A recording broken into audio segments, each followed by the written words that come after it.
है राम के वजूद पे, है राम के वजूद पे हिंदुस्तान को नाज, कहते हैं उसे ইমামে হিন্দ।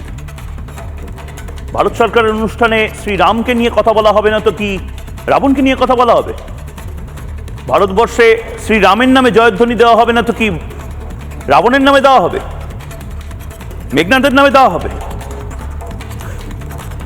মমতা বন্দ্যোপাধ্যায় ভেবেছিলেন দুধেল গাইদেরকে বার্তা দেওয়ার জন্য যা ইচ্ছা করবেন, কিন্তু মমতা বন্দ্যোপাধ্যায় এটা ভুলে গেছিলেন এই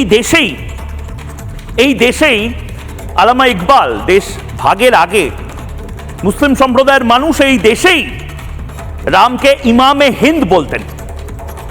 है राम के वजूद पे हिंदुस्तान को नाज, कहते हैं उसे इमामे हिंद। এটা কোনো হিন্দু সাহিত্যিক হিন্দু কবি লিখে যায়নি, মমতা বন্দ্যোপাধ্যায়ের আশেপাশে ঘোরা কমিটিজীবীরা লিখে যায়নি, এটা ইকবাল সাহেব লিখে গেছিলেন।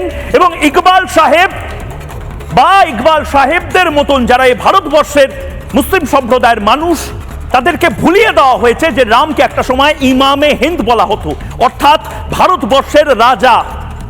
যেভাবে জগতের নাথ বা পৃথিবী জগতের রাজা বলা হয় জগন্নাথকে, ঠিক সেভাবে রামকে বলা হয় ভারতের রাজা।